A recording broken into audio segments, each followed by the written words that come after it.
To be successful on YouTube, you have to be consistent, and I'm also struggling to be consistent on YouTube.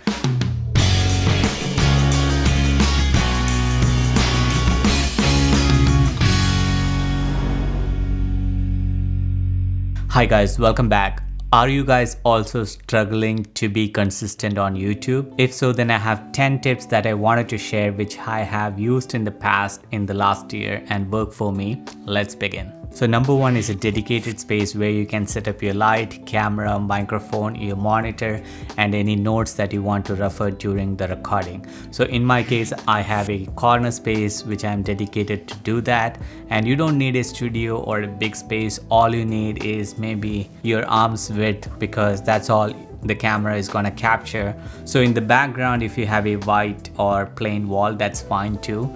But any corner space that you can dedicate your camera setup, that would be ideal. So you can come, sit, and turn on the switch and start recording. As simple as that. You want to make that process as simple as possible. So anytime if you have a creative or content that you want to share or start recording, then you can come down and immediately do that. Not worry about setting up the light and everything again and again. So if you have a dedicated space, the chances of you recording the video is more. Alright, number two is access to continuous power. So you don't want to run your camera on a battery or something, because anything that has to be recharged and things like that, you're going to slow down the process. So all you have to do along with the dedicated space is to make sure that you have an option to plug in your camera to a direct DC power or some kind of power outlet, so that nothing has to be charged and you can always come, turn on, and start recording. So make sure you can do that. Most of the camera has the option to do that. Any camera these days can use continuous power, because if your camera doesn't have an option to plug in the power outlet directly, then you can buy those dummy batteries that goes in with a wire that you can connect to the power outlet. At least by using that, you can have continuous power, which is very important, because when you sit down and start recording, you don't want any interruption, low battery or low memory card, anything like that. You want to have a consistent power for your camera, your mic, your light, everything. So wherever possible, just make sure that the power is not on a battery or rechargeable thing, because you want no interruption when you start recording. Number three is a big screen monitor. In my case, I'm using a KYY monitor on the left. You can use any computer monitor. This is very critical, because when you sit down, it's hard to see what is going on in the background in your very tiny screen of the camera. So you want to make sure that the viewers are going to view, you have that visual right in front of you before you start recording. So in my case, the monitor here, which helps me to look at and see everything in the background, is very neat and clear, and that way I don't have to re-record. So once I start recording, I'm sure that everything is good and I can start using this to go and edit the video. Okay, number four is a dedicated mic. Whenever possible, do not use the microphone on your camera, because that's a terrible microphone that you can ever use. If you have a smartphone, then use the sound recording option on that.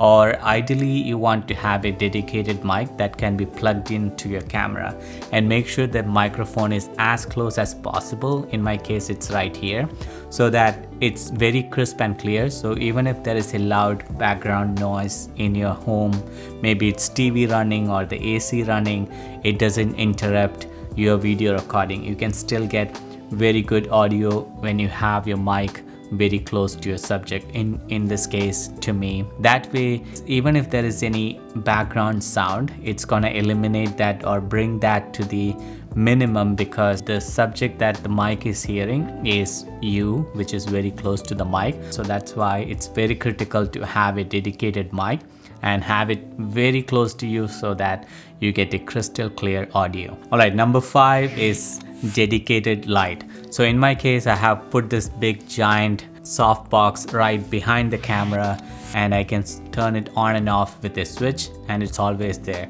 And my secondary light is right here, which is outside the frame. It just gives that additional light onto the side. It's not necessary, you can just live with one light, that's fine. And I also have a backlight which kind of lightens up the background. And wherever possible, if you can have practical lighting like the one that you see in there, that's all just to give some ambient mode to the background, so just to make the viewer look at something pleasant. That's the whole concept of that. But otherwise, even if you have a single light, that is enough. But wherever possible, add some practical lighting like the one that you see in the background. Alright, that's all about recording. The first 5 tips is how you record it. And now we talk about the next 5 tips that will help you to take that recording and post onto the internet. So for that, you should have an easy way to get your dedicated SD card from your camera to the computer. So in my case, I can literally take out the SD card from the camera, go to my editing desk, put onto the docking station, and I can start transferring the file to a hard disk.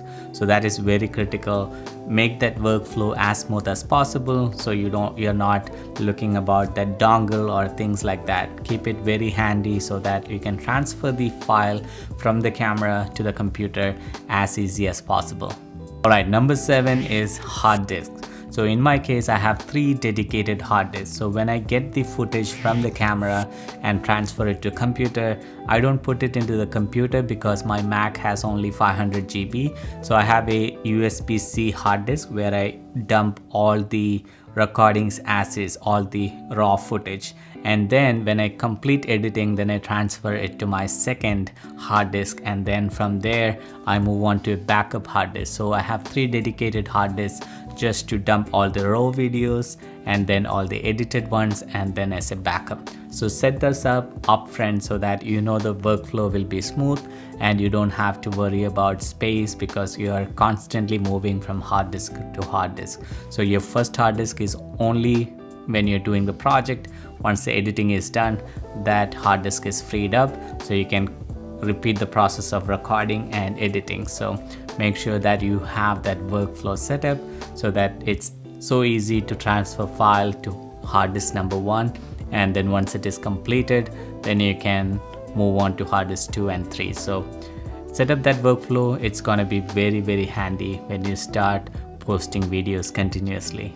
Number 8, this is not about recording, but have your intros and outros ready. So when you have these recordings, then you can just drag and drop those intros and outros pretty easily so that the viewer has a consistent view whenever you post a recording. So in my case, I keep my intros and outros on the desktop. So anytime I post and work on a project, once it is finished, then I'll just drag and drop the intros at the beginning and the outros at the end. And if you have any consistent music and text that you want to use, keep that on your desktop in a special folder so you can always drag and drop and use it in each one of your video to get that branding going on. Alright, number 9 is before recording. Make sure you have something to write down your thoughts, because creating content is not easy. Sometimes the thought comes into your mind and you need to be able to write it down. Not every time you will be in front of the camera to come and talk directly. So make sure that you have an iPad or your phone or some notebook where you can capture and write down the ideas, so that whenever that ideas comes in, you are writing it down. And once you have all the bullet points, what I have right now, I have right in front of the camera, I have written it on the Notability app, which is an app that you can write down on your iPad, or you can just use the smartphone and notes application, which is free. Just type it in your thoughts and process, and then you can streamline and revise it once you start recording. Last but not the least, number 10 is have a dedicated space for taking a thumbnail, because the thumbnail is as critical as the video itself. For anyone to watch your video, first they have to make sure that they like the thumbnail, because otherwise they're just gonna scroll up and down and not click on a video. So having a dedicated space like this helped me to have a clean table here and start taking pictures of whatever thumbnail I want. That makes your workflow even better, because otherwise you might have a great video but a crappy thumbnail, and it's not gonna help you direct views for your channel. So it is critical that you make sure you spend time and you have a dedicated space to take some photos that can be used as thumbnail. And once you have the photo, then you can use free applications like Canva to go in and edit and add text and things around the thumbnail, so you have that workflow going. So these are my 10 tips to be consistent on YouTube, from all the way from recording, ideas, and post processing.